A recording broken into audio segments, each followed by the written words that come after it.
worked so hard and I can't hear any of the commencement speakers because of the chanting that is pro.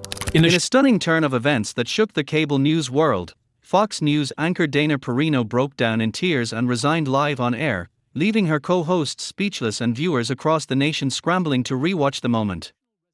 Her emotional farewell came out of nowhere. The calm, sharp, and composed former White House press secretary, known for her sharp analysis and graceful demeanor, suddenly fell apart in front of millions. What could have pushed the unshakable Perino to this point? Was it internal network drama, a betrayal behind the scenes, or something darker quietly unfolding? Whispers of rising tensions within Fox, executive pressure, and even an alleged off-camera confrontation have already begun to swirl. This isn't just a resignation, it's a seismic shift in media. You won't believe what we've uncovered. Stay with us as we reveal all the emotional and shocking moments from Dana Perino's on-air breakdown and the real reason she walked away. The student who once dared to dream bigger. What was meant to be just another broadcast of the five quickly unraveled into a national moment of disbelief. Normally the picture of control and grace, Dana Perino began to tremble, her voice wavering as tears rolled down her face. The panel froze. Viewers at home were left stunned in silence. Then, the unthinkable. "I can't do this anymore," Dana whispered, tears choking her words. She then announced her resignation live without warning, without a script, just raw emotion. But why? What invisible weight had been pressing on her for so long? Was it exhaustion, betrayal, or the crushing load of a sprawling media empire? Long before she became a household name in cable news, Dana Perino was a young girl growing up beneath Wyoming's endless skies. Her world was simple and built on values, not extravagance. Born in Evanston and raised near Denver, Dana grew up in a family where the motto was, "Speak up, work hard, stay humble." She learned resilience from her grandfather, a tough cattle rancher. Her father, Leo, a janitor-turned-salesman, made her read the newspaper out loud during dinner. Those nightly debates sharpened her voice and mind. She didn't come from political circles, but she had direction. Dana wasn't your average kid. While others played dress-up, she stood before the mirror reciting Ronald Reagan speeches. Her dad helped build her confidence, word by word. That quirky habit, she says, gave her the bold communication skills that would one day serve her in the nation's most powerful press room. "I was getting ready for the biggest stage of my life and didn't even know it," Dana once said. Who would have guessed those early mirror speeches would prepare her for the White House press corps? Dana's curiosity was endless. At Colorado State University Pueblo, she majored in public communications, with minors in political science and Spanish. She wasn't just earning credits, she was shaping a world where media, politics, and global affairs intertwined. Professors described her as unusually sharp, eloquent, and intensely focused. Dana dreamed of bridging the gap between ordinary people and those in power. While many wandered without purpose, she shattered expectations in 2007 by becoming the first Republican woman and just the second woman ever to be White House press secretary. Suddenly, the ranch girl was center stage, fielding brutal questions from the world's toughest reporters. Beneath her elegance was steel. But even the strongest buckle under pressure. As her classmates partied or slept, Dana worked the 2 a.m. shift at a country radio station, an experience she later said taught her how to truly connect with people. Even half asleep, she showed up prepared. That discipline followed her all the way to the West Wing. Her early experience at Capital Journal, a PBS-affiliated political show, wasn't glamorous, but it meant everything to Dana. It was here she learned how to think fast, speak clearly, and tell complex stories. She called it junior bear cub reporting, but the fire had been lit. She belonged in the world of policy, lawmaking, and the spotlight. After graduation, Dana pursued a master's in public affairs reporting at the University of Illinois Springfield, known for its intense curriculum and hands-on training. She joined WCIA, covering Illinois state politics, not fluff pieces or press releases, but serious reporting from the trenches. It taught her how government works and how to break it down for everyday people. No filters. No spin. By the late 90s, Dana was ready. She packed up and moved to Washington, D.C. Her first gig: staff assistant for Congressman Scott McInnes, a job heavy on coffee runs, light on spotlight. But Dana took it seriously, absorbing every detail of the political machine. She soon became press secretary for Congressman Dan Schaefer, where her media instincts kicked into overdrive. There, she mastered messaging, narrative building, and staying calm under fire. That trial by fire molded her into one of the most composed voices in Washington. By 2007, she had earned the president's trust and a historic promotion. At 35, Dana Perino became only the second woman ever to serve as White House press secretary and the first Republican woman in the role. Her job required her to go live on television daily, speaking on behalf of the President of the United States. Every word mattered. Every pause held significance. And Dana? She carried the responsibility with grace, empathy, and precision. She once told students at GWU, "When you work in the White House, it's not about you. It's about a greater purpose." Dana's achievements weren't just personal wins. She co-founded Minute Mentoring, a speed networking program aimed at helping young women move forward faster. In 2009, amid book tours, speaking events, and television duties, Dana still found time to give back. She wasn't just setting an example, she was living it. While many public figures rely on ghostwriters, Dana didn't. She communicated authentically, with honesty, humor, and insight. Her writing felt like an intimate chat with a close confidant. Whether offering advice or looking back on challenges in her press briefings, public addresses, or even her early journals, that same spark was always visible. But after leaving the White House and joining Fox News, she realized television could only tell part of the story. Books, she said, gave her something lasting. Writing became both empowerment and therapy. Dana found a new kind of strength: the written word. After years of defending presidents from behind a lectern, writing wasn't about image or ego for her. It was healing. It was real. It brought her back to her core. The blank page and the quiet space gave her a sense of liberty. When her first book, And the Good News Is, hit shelves in 2015, it quickly became a bestseller. Dana didn't just jot down a few notes, she wrote the whole manuscript by hand. Picture pages of yellow legal pads filled with heartfelt memories, written in longhand, with moments where she paused, shed tears, and sometimes smiled. She confessed to the Washington Post that she cried while writing, but she also said it felt liberating, as though she was finally telling her story her way. Her second book, Let Me Tell You About Jasper, caught readers by surprise and quickly became a favorite. What began as a private love note to her cherished Vizsla turned into a national hit. Jasper was more than a dog, he was the expression of Dana's gentler side, a social media star, and a familiar face on Fox News. Her third book, Everything Will Be Okay, Life Lessons for Young Women, published in 2021, became a widespread success. It wasn't just a book, it was a guide for navigating life's chaos with clarity. Dana wrote it sincerely and tenderly, as if she were talking to her younger self without pretense. She addressed issues like imposter syndrome, toxic jobs, heartbreak, drive, and resilience. In interviews, she explained, "I wanted to be the voice I didn't have back then."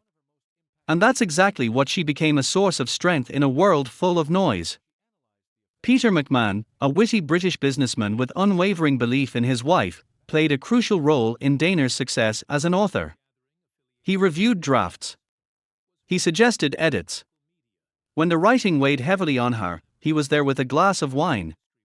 Their peaceful life together, far from the noise of Washington, with Jasper by their side, became the emotional anchor Dana needed to rediscover her voice. Dana once said, "Peter reminded me that my voice mattered." Readers could feel that too. There was no performance in her writing. Even before her books, Dana was known for her unshakable poise. During her time as White House press secretary from 2007 to 2009, she faced war, economic turmoil, and an increasingly aggressive press corps. Still, she earned a reputation for clarity, warmth, and discipline. Her strategy? Always be prepared. Dana studied endlessly, often staying up late to review briefing materials. When she left the Bush administration in 2009, she did so with her integrity intact and her head high. Speaking to the Hudson Union Society, she said, "You never forget the gravity of those walls. Every word mattered. Every decision had consequences." For Dana, the position was more than a job, it was a calling. Many assumed Dana would quietly exit public life or publish a modest memoir after the White House. Instead, she took an unexpected path. She reinvented herself and stepped into the fast-paced world of broadcast journalism. After reflecting, she realized she still had more to say, but she no longer wanted to speak from a government podium. "I didn't think I wanted to stay in Washington," she said. "I had done all I could." In 2011, everything changed. The Five debuted a roundtable program that swapped standard reporting for lively debate and personal viewpoints. Dana was one of the 5 original co-hosts. Suddenly, the nation saw the unfiltered Dana Perino. "For the first time, I wasn't speaking for anyone else," she said. "I needed to find my own voice." And she did beautifully. She brought balance to the show, often easing tension with her signature blend of wisdom, wit, and warmth. Forget dating apps. Dana Perino's love story reads like a Nora Ephron movie. In 1997, worn out from the chaos of D.C. politics, Dana took a quick flight from Denver to Chicago. But fate had other plans. She found herself seated next to a charming British man with an irresistible accent, a kind smile, and no ring. Within 2 hours, they had fallen in love. His name? Peter McMahon. He lived across the ocean, had 2 kids, and was 18 years her senior. This wasn't a Hollywood script, it was real life. But Dana followed her heart. She flew to England, ignored the skeptics, and trusted her instincts. They married in 1998, a year after that high-altitude encounter. For over 2 decades, Peter has been her rock. Whether Dana was preparing a press briefing or finishing a chapter of her book late into the night, she had love and support. In a world where women are often asked to choose between ambition and affection, Dana found both because she married a man who respected her strength and never tried to dim her light. And in 2008, Dana experienced one of her most unforgettable moments, this time, in Baghdad. During a press conference with President George W. Bush, chaos erupted. In a deeply symbolic act of protest, an Iraqi journalist hurled not just 1, but 2 shoes at the president. Secret Service agents instantly leapt into motion. In the chaos, Dana was struck in the face by a boom mic. "It was surreal," she recalled. Yet her foremost concern remained the president's security. She didn't scream. She stayed composed. She kept her dignity. Despite sporting a bruised eye, she resumed her duties. Though the incident left a physical mark, it symbolized what Dana had endured for years: taking the hits, staying focused, and continuing her mission. Reporting good news each day wasn't a luxury for Dana Perino. She stood at the eye of political tempests as the White House press secretary during the final years of the Bush administration. From the war in Iraq to the fallout of Hurricane Katrina, the criticisms were constant. The press corps could be ruthless. Approval ratings were falling. Still, Dana stayed committed. "That role takes serious patience," she shared with Cosmopolitan after an emotional breakdown on live TV. Dana's rare slip-up, caught on camera, came during a tense segment on the 5. The topic? Me Too. A cultural flashpoint. Women across the globe were speaking out as powerful men fell from grace. In that moment, Dana made a comment that sparked instant outrage. "While it's a tough situation, I do think women in professional environments have to handle things in ways that protect their careers." To some, it sounded like she was blaming victims. Social media erupted. Criticism poured in. She was labeled out of touch, lacking empathy, and disconnected from the movement's purpose: seeking justice and accountability for survivors of sexual harassment. But Dana didn't deflect. She didn't claim to be the victim. She owned it. "I understand why people were hurt by what I said, and I didn't express myself well," she clarified. Her intention wasn't to silence women, but to empower them. For some, that distinction came too late. But it showed rare humility, something uncommon in the cutthroat world of political media. She was no stranger to pressure, yet even the best slip up sometimes. Dana accidentally disclosed private information about internal matters at Fox News during a live segment of The Five. It wasn't national security level, but it was supposed to be confidential. The consequences were swift. Headlines branded her reckless. Accusations of unprofessionalism lit up Twitter. For someone who once represented the leader of the free world, the backlash cut deep. But Dana didn't hide. She confronted it directly. "I'll be the first to admit when I make a mistake. Things don't always go right on live TV," she said. What made the incident stand out wasn't the mistake, it was the fallout. For the first time in her otherwise polished media career, Dana broke down on air. The strain, for a moment, overwhelmed her.